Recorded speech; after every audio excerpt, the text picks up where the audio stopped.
The decision by the Victorian government not to proceed with the East-West link is personally disappointing to me, but is a decision that I can accept as a proper exercise of power by a duly elected government.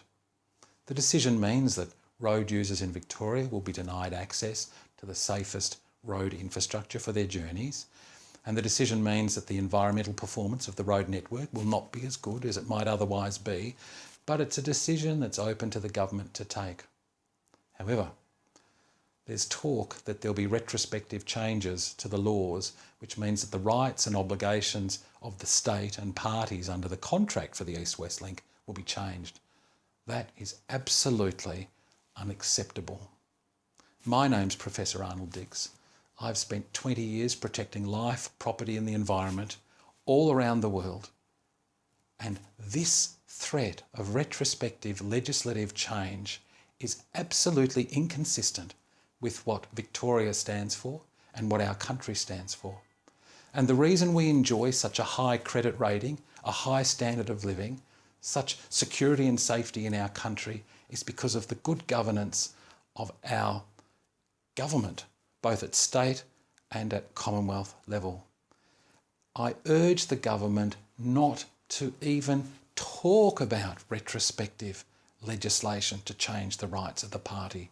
To do so will certainly affect the credit rating, will certainly affect the sovereign risk assessment for both Victoria and the Commonwealth, will certainly impact adversely decisions about investment in Victoria, decisions about investment in the Commonwealth, and undermine what our country and state stand for.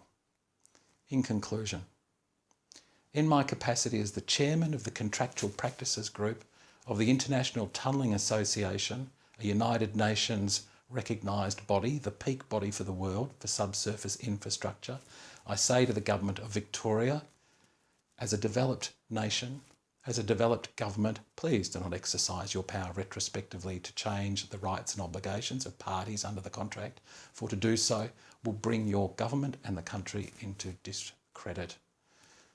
As a resident of Victoria and a citizen of Australia, I say, again, please do not exercise the power in a way which embarrasses myself and others internationally, for that embarrassment is reflected in higher interest charges, lack of access to resources, both capital and intellectual and capacity.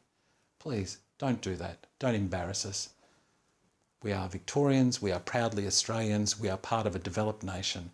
And talk like this, talk of exercising the power retrospectively, is absolutely repugnant to a modern developed democracy and absolutely repugnant to everything that our country stands for and everything that is valuable to us.